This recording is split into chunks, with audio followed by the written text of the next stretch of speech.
Thank you, Pastora. Atapang atao.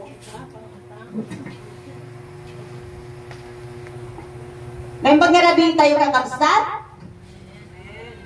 God bless you kung naman takaabay mo, natakaabay mo. Nawang kaabay mo, bless yourself. Amen. Iti topic tayo ng kakabsat, kat maala di Proverbs chapter 18 verses 20 and 21. At ganito po ang kanyang sinasabi. A man's belly or a man's stomach shall be satisfied from the fruit of his mouth, from the produce of his lips he shall be filled. Death and life are in the power of the tongue, and they that love it shall eat its fruit. So, tataytulan po natin ito na there is power in your words. Amen? Sabi nga sa Tagalog, ang tiyan ng tao ay mabubusog ng bunga ng kanyang bibig. Sa bunga ng kanyang mga labi ay masisiyahan siya.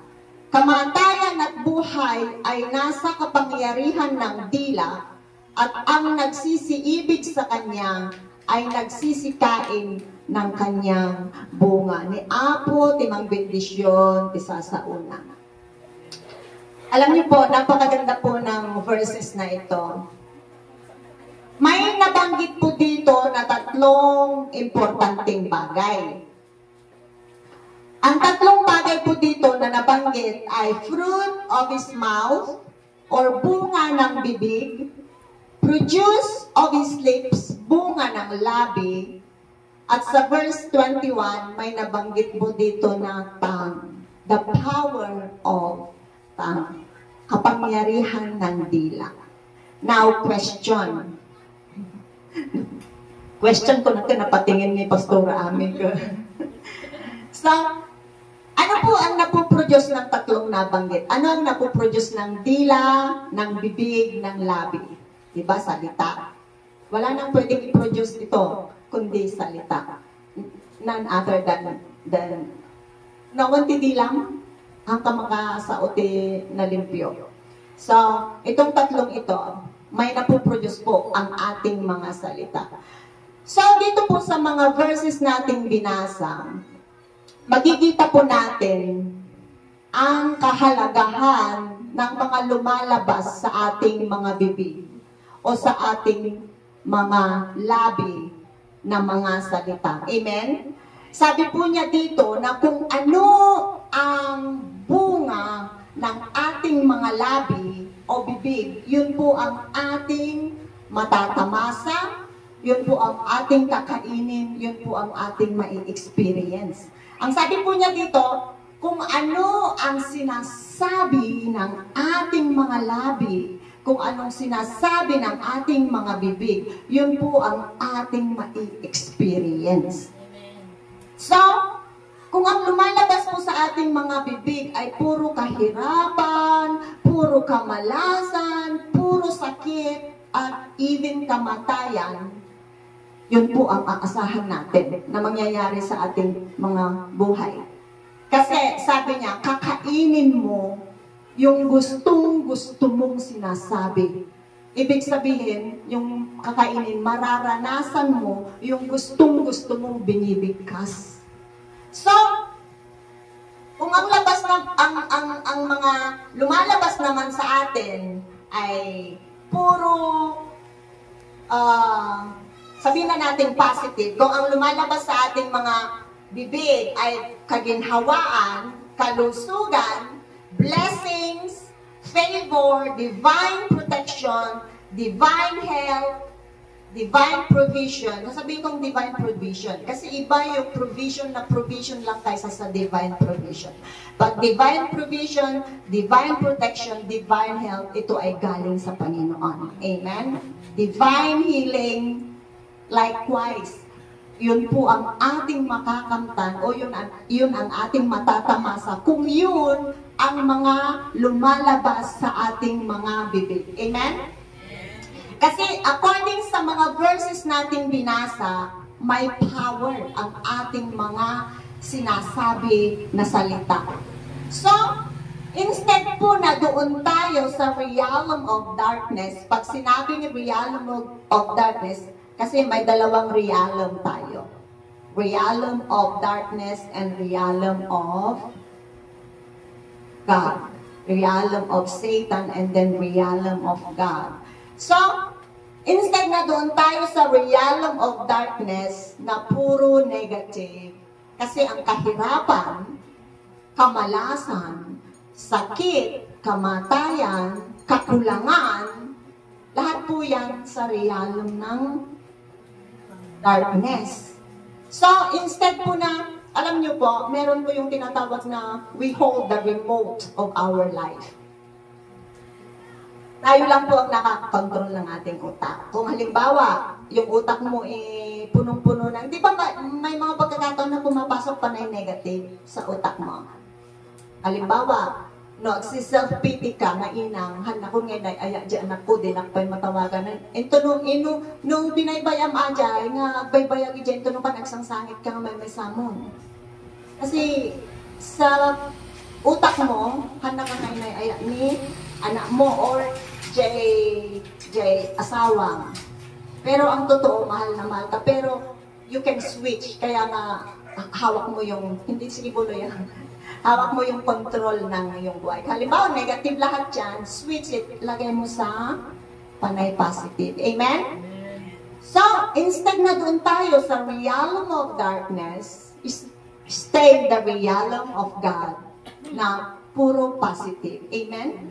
Because in God, there is no darkness. Sabi niya sa Revelation 22:16, Jesus is the bright and morning star. Bakit Jesus is the bright and morning star? Anong oras ba lumalabas ang bright and morning star? During the darkest hour of the night. Yung between po ng, yung talagang madilim. So, sinasabi po niya dito na during the darkest moment of our life, Jesus comes. Jesus appears in your life. Amen? Amen. Noon pong ginawa ng ating Panginoong Diyos ang mundo, magbibigay ako dito ng verses para makita natin. Noon pong ginawa ng ating Panginoong Diyos ang mundo, nakita niya ito na madilim at walang anyo. Sabi niya sa Genesis chapter 1 verses 1 to 3, in the beginning, God created the heaven and the earth. The earth was without form and void, and darkness was on the face of the deep. And the Spirit of God, this is the first mention that there is a Spirit of God. So kapag meron pong mga tao na pumupunta sa mga bahay-bahay natin, na mga religion, at sinasabi nila na walang Espiritu ang Panginoon, hindi po yun. Ito po, sinasabi ng Biblia, this is the first mention na may Spirit ang Panginoon. Sabi niya, the earth was without form, walang anyo, at empty, and darkness was on the face of the deep, and the Spirit of God was hovering over the face of the waters. Yung kanyang spirit ay lumut-lutang sa ibabaw ng mga tubig. Then God said, let there be light, and there was light. Sabi niya, nakita niyo po yan? Nung nakita ng ating Panginoong Diyos ang mga lumikha na napakadilim ng mundo, sinabi niya, magkaroon ng liwanag at nangyari na nagkaliwanag. Through speaking. Wala siyang ginawa. Sinabi lang niya na magkaroon ng liwanag. And that breath was imparted to you. Nung hininga niya ang kanyang espiritu sa atin, yung espiritu na yun na-impart sa atin. Nakukuha niyo po kung gaano kayo ka-espesyal na nilalang ng Panginoon. Amen? Amen. At sabi niya, magkaroon ng liwanag at nangyari nga na nagkaroon ng liwanag. Alam po niyo po, hindi niya sinabing, nung nilikha niya ang mundo, heaven and earth, at nakita niya na empty, walang laman, at walang anyo, hindi niya sinabi na, nakita na nagsingad. Uy, ang dilim. Hindi niya sinabi, ay, nagsingid. Tayo po, ng mga tao, magpapasok tayo, kasi ako na-experience ko yun pag umuwi ako ng bahay, galing sa sa ito, Wednesday. Pag nakakalimutan kong i-on yung ilaw at nakakalimutan kong sabihin sa kapatid ko na i-on yung ilaw ng mga aso, nung nagka-giant gate ni yun po ang una nating nasasabi. Kasi our mind, mas ano tayo sa negative kaysa sa positive. Example po sa mga news. Mga nababasa natin, kapag lahat ng news ay maganda, hindi patok. Pero, kapag lumalabas sa mga, tiplex, yung mga sasakyan, di ba walang nababangga? Hindi news. Pero pag may nabanggang isa, patok. That is a big news. Kasi napo-pervert yung utak natin. Dapat maging news, dapat yung magaganda. Pero napo-pervert yung ating mga utak. So, ito po. Pag may sakit po tayo, huwag pong bibigkasin yung matayak sa mata. Far be away from me, Lord. Sino po yung mahilig nun? No, dati nasakit na ngaykat. Gurigor lang ngaykat. Matayak sa mata na po. Wag po. By Jesus' stripes, I am healed. Kahit po 20 times yung bigkasin yun, araw-araw. Amen? Kasi yun po ang nakasulat sa Biblia. Walang nakasulat sa Biblia na matayak sa mata. By Jesus' stripes, I am healed. Amen? Ito lahat tayo ito nakaka-experience. Pag natulog tayo ng maayos, nagpulbo ka pa nga naturog ka, nagdigos ka pa, nagpulbo ka pa, nakaring ka ngayon, nasakit ta batok mo, or nasakit ta maululaw ka, o nasakit ta balakang mo, no nasakit yung balakang mo kukwa, dan sa kidney ko, nakikiti ko ti tao. No nasakit ti ulo, ay ti batok, high blood aksamutin. No maululaw, diabetic aksamutin, anemic aksamutin. Tandaan po natin, there is power in our tongue. May power po ang ating mga salita. So, huwag pong sasabihin yun. Dati na sakit ngayon ko, far be away from me, Lord. At ang samot cancer ko. Sino po yung ganon? Adi naturog ka, sa bali lang tisikig na ngayon ka, dati na ibi, basi nga urat ngayon ka, sa bali, lumakaring ka, tilay bagbaganan. Or, eto yung kaibigan ko, ugali niya po ito, kapag may nararamdaman siyang sakit, apan di Google, di siyempre nagaduti makita na siya nga symptoms. And ito na po ang agner nervyosa. Hindi po ganoon. Amen? Ang sabihin po natin, pag ganoon, Lord Jesus, you are my health.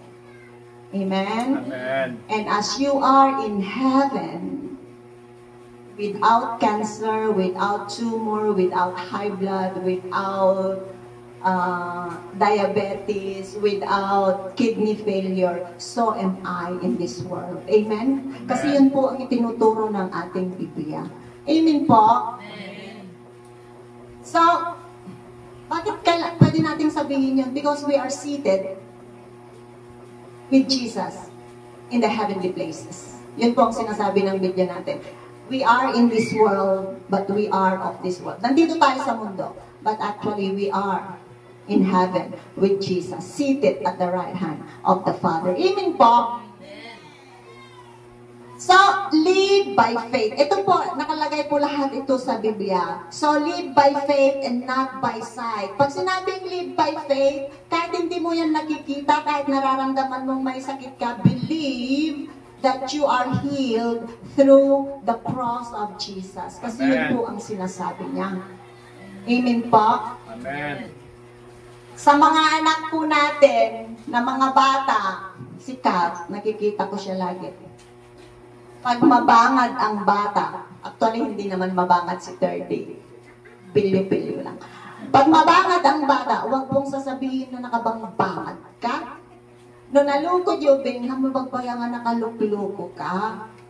Kasi you are prophesying. Tandaan po natin, may power ang ating mga dila. Amen? Sabihin po ninyo sa mga anak nyo, you are Jesus boy, you are Jesus girl. And Jesus boy, Jesus girl don't do such things. Jesus boy, Jesus girl don't say bad words. Jesus boy, Jesus girl hanga na imot. Jesus boy and Jesus girl, remind them that they are the child of the Most High God. Amen. Alam niyo po, iba po ang pagpapalaki pag ganun po ang ating attitude. Amen? Amen. So, ang dami. So, as a parents, alam niyo po sa atin bilang parents, we can use our words. Kasi may nabasa akong libro na sa Israel, every single day, they bless their children. No sumunod nag-eskwelaan, maaga pa nag-eskwelan. Ano yung sagot ng mga nanay sa atin? Well, sige, kan. Mga kapitbahay ko. Tuludan kas dilatan. No, bless your children. You excel in your studies. God bless you, anak. You excel in your studies. Amen? Because there's power in our tongue. Amen po? Kasi kailangan po natin yun. Kasi God gave us this book, tapno tikas tatat maamuan tayo, so we can raise a generation that is excellent na magpupuri sa Panginoon. Amen po? Kasi kailangan po natin yun. Kailangan natin na tawag nito. Kailangan po natin yung kasi tayo na yung magtuturo sa mga bata. So, kailangan natin yung generation na susunod sa atin, maipasa natin kung ano yung ating mga pananampalataya. Amen po? Hindi po basta-basta na ang hirap pong ipasa yung pananampalataya kasi mas lakat katawaan na taylaan. But live by faith and not by sight. Ure, basit lang sa God bless you, anak. Deep inside, na makukuha nila yun. Amen? So, speak boldly. Amen? Speak boldly for the glory of our Lord Jesus Christ. Ito, nung naaral ko po ito, nagdadalawang isip ako. Lord, help me. But then, be courageous. Speak boldly. Kung ano yung revelation na ibinigay sa iyo, hindi mo naman yan matatanggap ng hindi niya ibinigay. You cannot receive hindi mo pwedeng ibahagi ang hindi mo natanggap. Tatanggapin mo na bago ibabahagi. Amen po? Amen. So, believe the Word of God and act the Word of God. Kung ano po yung napag-aralan natin ngayong gabi, paniwalaan natin, and then, act it. Act the Word of God. Sinabi niya na may power ang bibig, may power ang salita. Then use your word to bless, not to curse. Amen? Huwag pong gagamitin sa cursing, ha? Gamitin po to bless. Bless.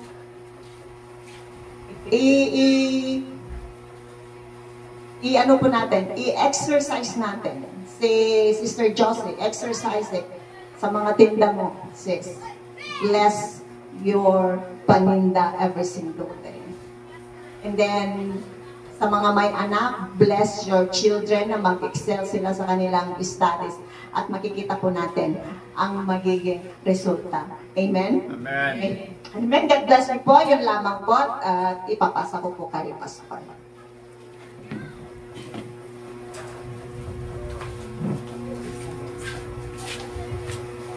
Palagpagan nga po natin ng Panginoon. Yung malakas po para sa ating Panginoon.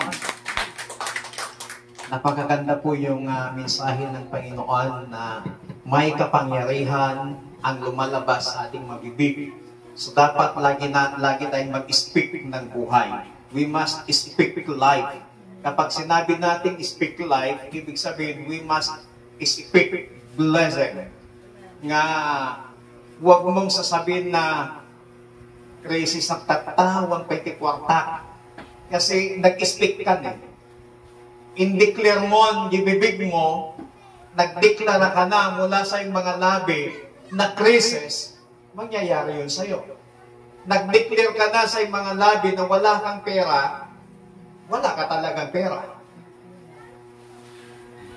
Kasi kung ano yung lumalabas sa ating mabibig, sabi ng message ng Panginoon kanina, ay may kapangyarihan. Why? Kasi nga, yun ay galing sa ating Panginoon.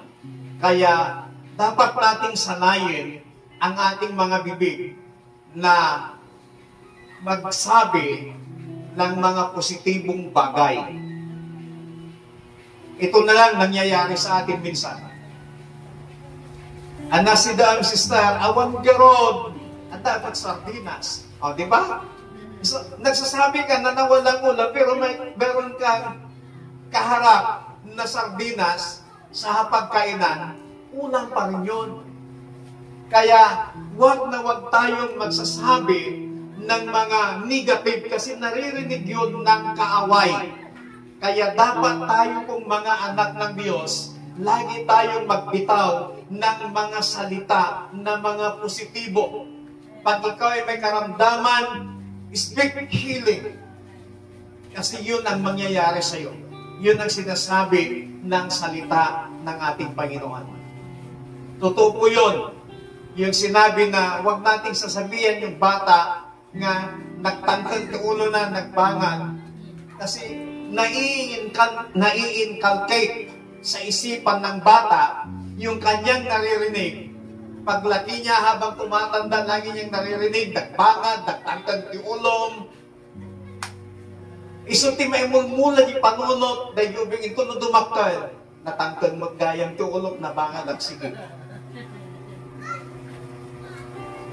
Iso nga, itiday tingarabi, palpalagiban na tayo ni Apo Diyos ng habsat, nga yung mga lumalabas sa ating mabibig bilang mga anak ng Diyos, kinakailangan mga positibong bagay. Speak life, speak blessing.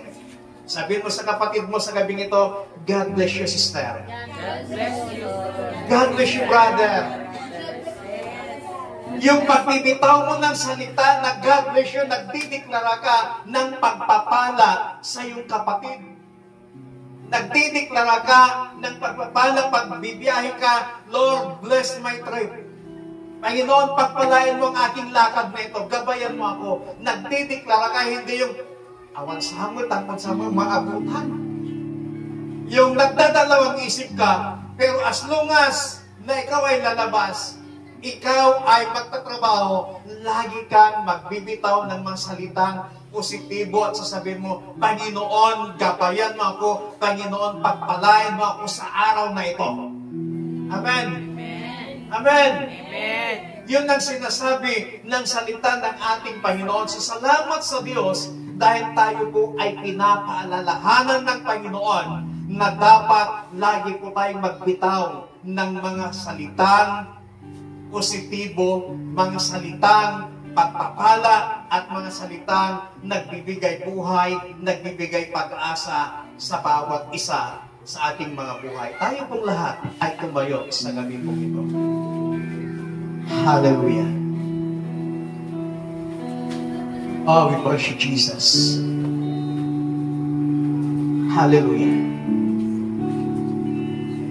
Maaari bang sa iyong pagkakatayo ngayon, yung nasa harapan mo, tapikin mo yung kanyang balikat at sabihin mo sa kanya, God bless you. God bless you, brother. God bless you, sister. God bless you, sister. God bless you. Yung nasa kanang panig mo naman, yung nasa kanang panig mo, tapikin mo din yung kanyang balikat at sabihin mo sa kanya, God bless you, brother. God bless you, sister. God bless you. Ganon din yung nasa kaliwa mo. Sabihan mo sa kanya, God bless you. God bless you. God bless you. God bless you. Mula sa gabing ito, always speak life. Always speak blessing. Sanayin na po natin yan. Hallelujah. Panginoon, sa gabing ito, salamat sa pagpapaalala mo sa bawat isa sa amin na kinakailangan ang lalabas sa aming mga bibig ay mga salita na nagbibigay buhay, mga salitang nagbibigay pagpapala, mga salitang positibo, Panginoon, sapagkat Merong kapangyarihan. There's power in our tongue. Dakilang Diyos, sa gabi pong ito, salamat sa iyong masalita dahil pinalalahanan mo kami. At ang aming kahilingan sa iyo sa gabing ito, Panginoon, sa pamamagitan ng kapangyarihan ng iyong banal na Espiritu, tulungan mo kami na sanayin ang aming mga bibig. Tulungan mo kami na sanayin ang aming mga dila. They speak life. They speak blessings. They speak healing. They speak positive. They speak victory in our lives. Not failures, not problems, not crises, but we speak blessing. We speak prosperity Yes, Lord. in our lives, God. Panginoon, hayaan po ninyo na maranasan ng bawat isa na habang kami po ay nagdideklara ng mga positibong bagay, na habang kami po ay nagdideklara ng kagalingan, habang kami ay nagdideklara ng mga pagpapala, nagdideklara ng prosperity, nagdideklara ng katagumpayan, Panginoon, mararanasan ng bawat isa anuman ang idinideklara ng aming mabibig mula sa oras na ito. Dakilang Diyos, patuloy mong panatilihin sa aming mga puso, sa aming mabibig, sa aming mga isipan, ang mga positibong bagay na nagmumula po lamang sa inyo. Mula sa gabing ito, Panginoon, Precious Holy Spirit, help us ang aming isipan na hindi namin tatanggapin anumang mga negatibong ini-inject ng kaaway sa aming mga isipan upang ito'y aming bibigyasin mula sa oras na ito. In the name of Jesus. In the name of Jesus. Salamat, Panginoon. Salamat sa iyong masalita. Salamat sa iyong lingkod na siya mong ginamit. Salamat sa tagumpay. Salamat sa pagpapala. Salamat, Panginoon, sa kasaganaan. Salamat sa kagalingan. Salamat sa iyong pag-iingat. Salamat, Panginoon. Salamat sa mga gagawin mo pa sa aming mabuhay mula sa gabi ito. Salamat po sa iyong lahat ng papuri. Pasasalamat sa tanging pangalan ng aming Panginoong Hesus. Ang lahat ay magsabi ng Amen. Palakpakan natin ng malakas ang Panginoon. Hallelujah.